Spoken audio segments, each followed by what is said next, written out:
views and opinions expressed in this program are those of the participants and do not necessarily reflect the views of BronxNet or the program underwriters.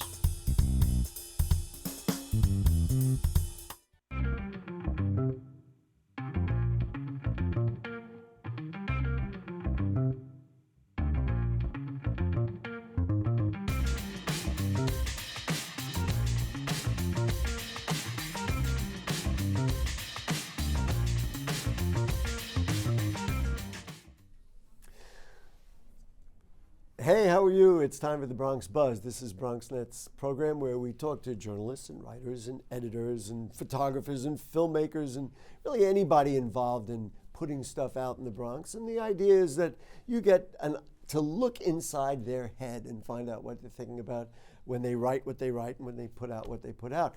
This evening we are going to start off, and I'm just thrilled. She is the author of this book. It is called Intentionally You, Intentionally Phenomenal. But she's an old friend of mine, Andreina Rosa. Nice to have you with us. Thank you for having me. Let's rewind a little bit and, Sure. and get the background before we talk about why she did the book. Project Dreamer. This is, you and I met years ago about that. What is Project Dreamer? Why did you set it up, and how's it going? Sure. So Project Dreamer is a 3-phase college preparatory nonprofit here in the Bronx. And I started the program when I graduated from law school. And what I do is I recruit young girls who are as young as in 6th grade, and I follow them through their senior year of high school. All the way through? Yes. And when you say follow them, I'm guessing it's not just kind of watching, but you actively support their efforts. Yes, so provide workshops on the weekends, and also right now, currently, I'm helping them with their college application. How many girls have you reached, and how many years have you? Let's get an idea of the scope of the project. The founding members, they are currently 12, and we've only lost one of the girls because she moved out of state.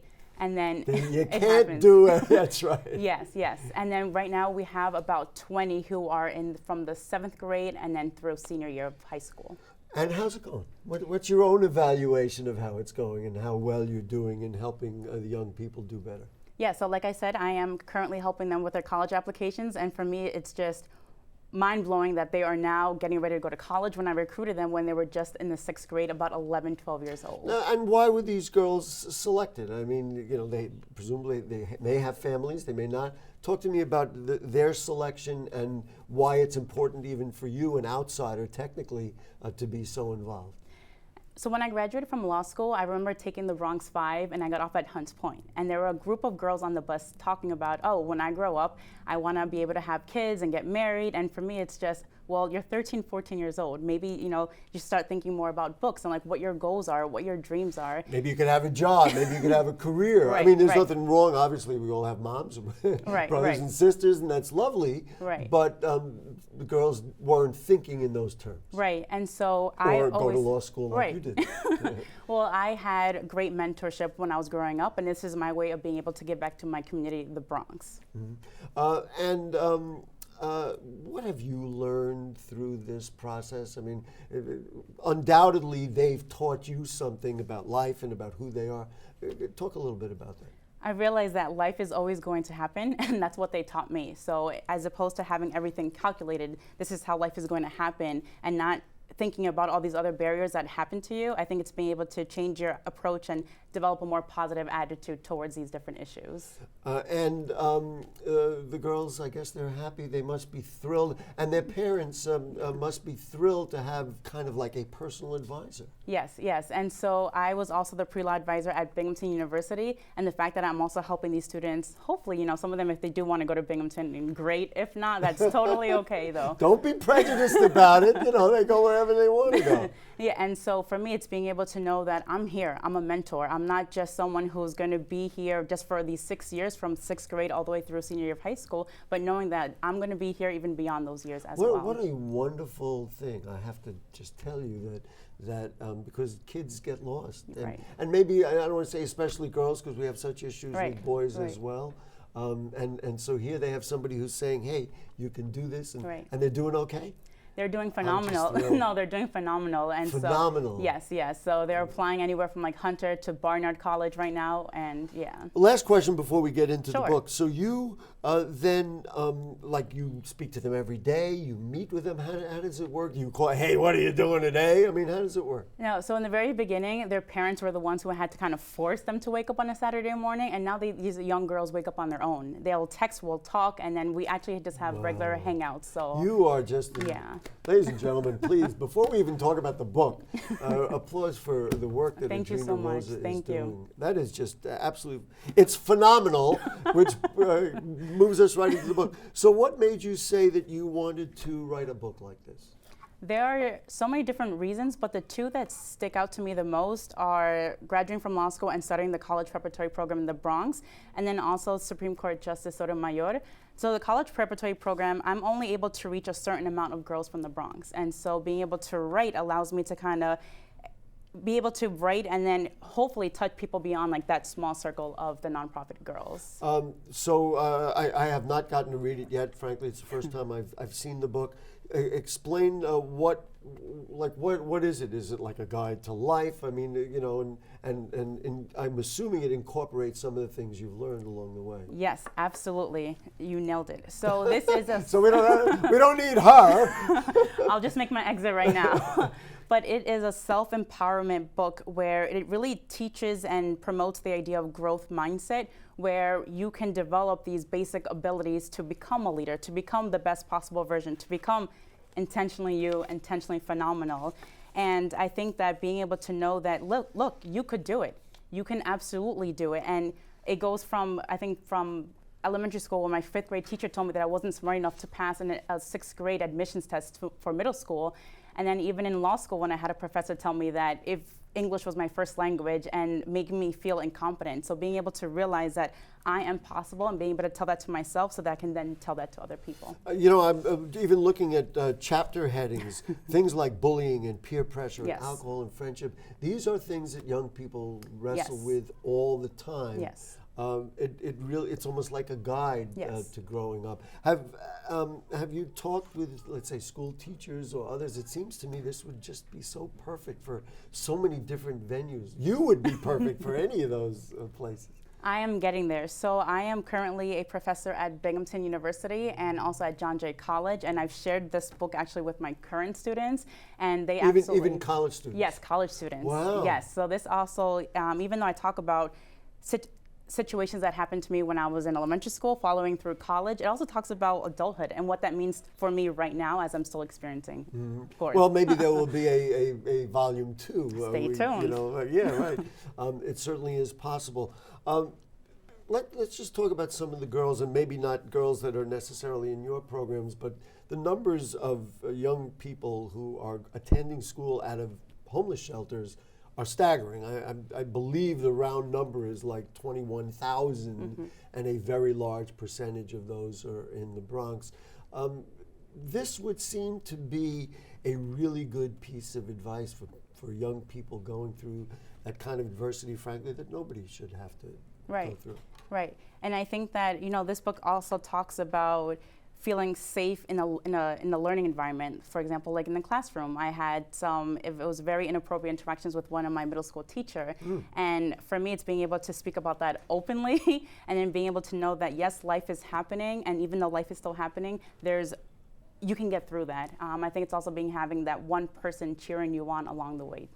There have been a number of studies, frankly, very recently about things like that, and a lot of girls are talking about experiences of that nature very young. It's nice to have somebody to talk to, and in some cases, to understand that's not really acceptable or normal behavior. Right. Do they talk about bullying and things like that, interactions in school or things that happen? I mean,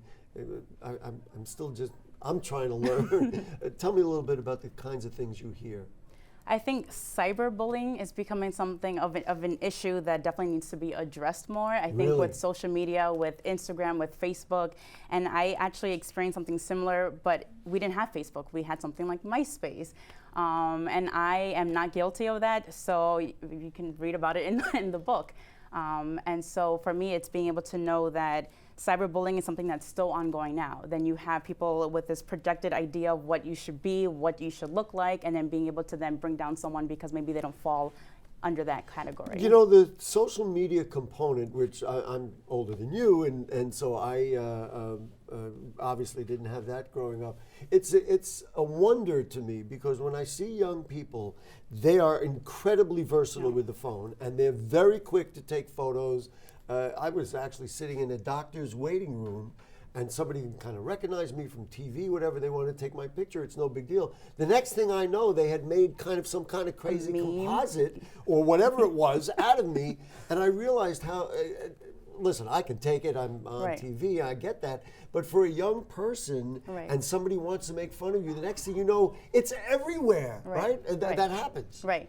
And I think that's something that I also talked about. Again, it wasn't Facebook or Instagram, it was MySpace. And I think that being able to learn from that experience and knowing that, you know what, the person that I was obviously not the person that I am today, and knowing that I'm so much better than that, and people are so much better than just bringing down someone because, again, they look a certain way. You know, it's so universal, and I know you worked so hard. How long ago did you start Project Dreamer? 2015. Wow, so about 4 years ago. 4 years ago. You talk, because to me this is so universal, and especially for Bronx kids, Bronx girls particularly. You talk about expanding it. Do you have thoughts about doing something more with it? I mean, where are we going with this? I think right now, to be perfectly honest, I'm focusing on... We want you to be honest. We like honesty. I'm focusing on the members that I currently have right now. I'm not accepting new members just because, you know, let's be honest. It's just you. Yeah, it's just me. And then also having my law school dead, you know, I always feel like you have to be able to learn how to feed your belly and your heart. And so I think I'm in that crossroad where I'm trying to balance that. You are a Bronx superstar, Andreina Rosa. The book is intentionally phenomenal. Are we getting it? Where do we get it? Yes. Barnes Noble, Amazon, somewhere? They can send me an email. First and last name, 21@gmail.com, and then I'll be able to coordinate accessibility to this book. Andreina, Andreina, Rosa at 21@gmail. 21@gmail.com. Thank you so much for taking care of our girls in the borough of the Bronx. The great Andreina Rosa. And you'll sign my book when we get out. She's going to sign my book. Please do, folks. We're going to take a short break, and go ahead. You could sign the book, please do. And then when we come back, we're going to go over to Riverdale. We're going to change gears, and we're going to talk about issues in Riverdale with the editor of the Riverdale Press. Don't go away. Sure, I look cute now, but when my owner lost his job, it was rough. I was living on the street, and one night, me and this Cocker Spaniel got into it so bad, I wound up looking like an ice cream cone.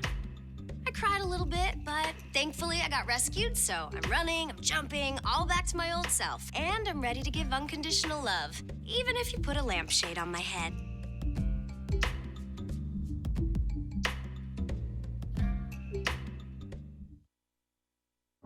It's not always easy being a dad. Do you have panda asthma too? Does that run in the family? This is the home of the most priceless kung fu artifacts. But when you make an effort... Dad, we're not supposed to touch anything. Oh, sorry. Go along, son! It's always worth it. Whoa! Master! The smallest moments can have the biggest impact on a child's life. Take time to be a dad today. I am gonna get you. I'm gonna get you. Call 877-4DAD-411 or visit fatherhood.gov to learn more. You know what, guys? There's a lot of tree branches and dry brush over here. We should probably move the bonfire over there.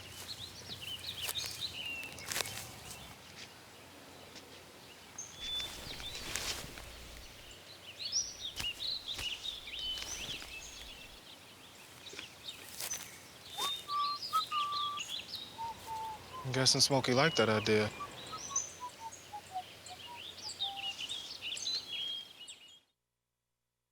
It's Ava, and this is Tess from Vivo's Do-It-Yourselfie, where we recreate the hottest looks from today's biggest music videos. After cleaning out our closet, we have a lot of clothes we don't wear anymore. Like this old t-shirt. It's not garbage, it's actually a brand new rug. And to make it, all you need to do is cut, tie, and glue. Cut the t-shirt into strips. Tie the strips into knots. And glue the knots to the bath mat. I love it. Give your garbage another life. And recycle.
Hey, back with you on the Bronx Buzz, and we're going to go across the Bronx. You know, BronxNet has a studio at Mercy College in the East Bronx, but now we're going to travel via Skype to the West Bronx and say hello to my good friend Michael Hinman, who is the editor of the Riverdale Press. So we're going to talk to Michael through the magic of Skype, and let's start with him. How are you, Michael? What's going on? I'm doing great. How about you? I'm doing well. You've been traveling around a little bit, right? You like to move around, don't you? Well, you know, everybody thinks that I live in my office, which is probably pretty true, but, you know, try to get around a little bit. Well, in this day and age, the office can be wherever you are, so to speak. You broke the story. It was a fascinating story. A lot of people had a lot to say about it, and I'm referring to Lozier's Deli on 231st Street. Ironically, right after they named the street after Freddie Lozier, all of a sudden the place had to close down. So why don't you give us a little background and then explain what happened, and we'll talk a little more about it. Yeah, I mean, Lozier's is a deli that's been around for literally 60 years. Incredible. Almost, I mean, not single-handedly, because, I mean, he had help with his family and you know, and some other, you know, close friends and such. But, you know, but Freddie Lozier has run this from the very beginning. I mean, this is something that he started with his bar mitzvah money. And it's a mainstay on West 231st, right off of Broadway. And, you know, and yeah, they just actually went through a good portion of this past year was spent trying to, you know, just get a corner nearby ceremonially named after Lozier's Deli, just because of its presence there for so long. And yeah, and they just got that. And you know what? Let me stop you, Michael. Let me just stop you right there. That in itself was a big thing, because very rarely, if never, do they allow a street to be named after somebody who has a commercial business. But he was so beloved, he had been there for so long, that they kind of broke all the rules to do that. I thought it was nice. It was extraordinary, really. Yeah, I mean, it's kind of it's kind of unwritten rules. I mean, I don't think there's any written rules that says you can't do that. But and it's not really an advertisement. It's more, you know, I mean, it's right there. It's not like it's a big billboard. It's just a tiny sign underneath another street sign. But yes, yeah, that's true. And it's just really sad, because I mean, you're talking about this whole 60 years of work would come to an end, not for anything other than, you know, the fact that there are issues. There are some issues with some of the piping underneath the building, which is the responsibility of the deli. But I mean, we're talking about work. A lot of it's been there for almost the entire 60 years that it's been there. And, you know, and laws have changed and everything else has changed. And, you know, and it's just, I find it really sad that, you know, that the city does have to enforce the laws. Absolutely. I mean, we're talking about safety, we're talking about gas lines and everything else. But at the same time, I don't get why that there isn't a mechanism in place that allows, you know, the city to work with a business in terms of allowing them to continue in some capacity, so they can at least, you know, try to get to that point where they come into compliance with something like that. It's not like they went out and deliberately, you know, did some illegal work or anything else. We're just talking about work that's just been there infrastructure. For a long time. Yeah, we kind of skipped over it a little bit. Be very specific about what it was that closed the business. I mean, kind of skipped that step. Well, I mean, what happened was that in the same building that they're located in, that shares the same address, there was another deli that apparently had some improper connections, some new connections to the gas lines that were improper. So Con Ed shut that down. The city shut that down. And then I guess that somehow prompted inspections of the rest of the building. And so inspectors came into Lozier's Deli, which is like 2 doors down, and found not that they had illegally connected or anything like that, but just that they had connections that weren't in compliance. The way that it was connected, however many years ago, is no longer in compliance with where it was. So they shut it down. And then with that went their hot water tank and everything. So they couldn't even have, you know, without having hot water, the health department wouldn't allow them to stay open. Yeah, you couldn't do that. And then the way you reported it, it was going to be $100,000 to repair it. And gee whiz, small business come up with $100,000. It doesn't usually happen. Yeah, it's $100,000 and at least 3 months of downtime. I mean, and remember, Con Edison is not very fast about inspecting things. So even if they spent that money and got it up, I mean, 3 months was an optimistic approach of how long it could be closed. I thought it was interesting, and you and I had a private conversation about it. I thought it was interesting that you actually put out an editorial kind of on his behalf, asking for help. That was curious to me, let's put it that way. It's kind of unusual to kind of put out that request, even from a newspaper. Talk about what your thoughts were. Well, I mean, remember, this is a business that, I mean, this is not like a massive employer. This isn't something that, I mean, it's not the only deli in town by far. I mean, but the thing is that this is somebody, Freddie Lozier has been known as somebody who goes out of his way to help with the community. When things pop up, when there's, when they need somebody to, back in the days, like one of the things I remember reading when I first, came into the area was the whole fight against a adult theater that had opened up, across Broadway. And Freddie Lozier is one of the people that was leading the charge in terms of trying to, stop that from, creating like, a bad neighborhood, basically, from bringing in the wrong types of people and everything else. And for me, it's like this is somebody who's so proud that if somebody came and wrote a check, like just signed a blank check for him, he wouldn't accept it. And so this is my way of just kind of saying like, hey, maybe sometimes, we have to put pride aside a little bit and accept help from others, especially when we're known as people that help other people. So. Right. Although, at least the way I understood it, he didn't want to accept anything like that, and he was too proud to. Yeah, do it. I don't think, and I don't think he would, to be honest. But it was my way of at least, because I don't know what else they can do, to be honest. Right. So the prospects now, it appears that this business that just had its name put up on a street sign is going to be closed. Yeah, and I mean, and it doesn't look like there's any possibility it's going to open, which is very sad. You'll have to find another place to get the best pastrami in New York. What can I tell you? Listen, let's change gears figuratively and literally. There's been a bit of a controversy over express buses, and you wrote kind of an interesting article that kind of connects politics with the nature of trying to improve the express bus situation. Why don't you talk about that a little bit? Yeah, we have, I mean, on Community Board 8 over here, on this side of the Bronx, we happen to have what I'm calling the longest running political campaign ever, because we're like a year and a half into the city council race, and we'll probably have like another year and a half before it's all said and done. But yeah, it's basically you have two of the candidates for city council. You have Eric Dinowitz, who's the son of Assemblyman Jeffrey Dinowitz, as well as Dan Paternak, who's a local real estate attorney. Both of them are on Community Board 8. Both of them are running for Andrew Cohen's city council seat, which he doesn't even give up until 2021. And they both declared. I can't even. I mean, you have it in your paper, the paper record. It's like forever. They've both been running for city council for a very long time. Very long time, and it's because they thought that the race was going to open up into a special election. It just hasn't happened.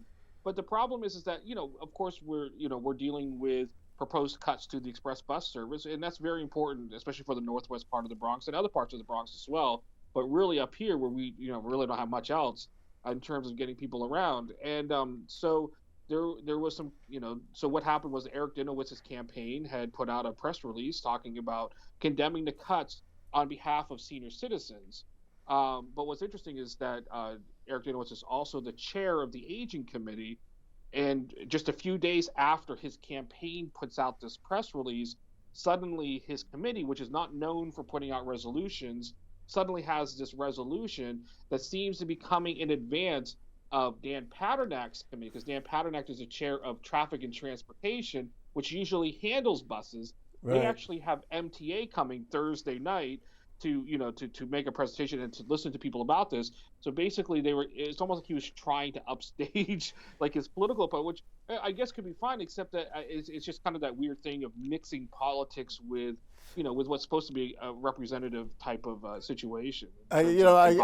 I guess my reaction is, I don't know how you would describe it, is basically, can't we all just get along? But of course, it's going to be a very, certainly on BronxNet, we will likely do a debate when we get there. We're not anywhere near there. So politics aside, what is the resolve and what is the hope for either for you or others about what could or should happen with Express Bus changing and review, Well, I mean, I think it's no secret that the buses that are used, and these are much different buses than the city buses. These are more like Greyhound style buses, I guess you could say. They're more, like coach buses and things that you would just, that they're not hybrid buses. These are not easy to drive. They require special drivers. They're very expensive to maintain, very expensive to keep on the road. And, and when you send out, like I've ridden the BXM2, for instance, a few times, after rush, there's like 3 people on the bus all the ways, downtown. And there's no way that even with $6.75 fare, that's really funding that bus. But I mean, I think if they cut back some of the service, or I know that's something that's been suggested even from a few different people we've talked to that's actually that's kind of involved with some of this, is that as they upgrade that fleet, they can mix in some smaller buses. There's no need to have these superliner type buses coming through and carrying 3 people, when you can do the same thing with a nicer, comfortable, smaller bus that you don't require a special driver. It's cheaper to maintain.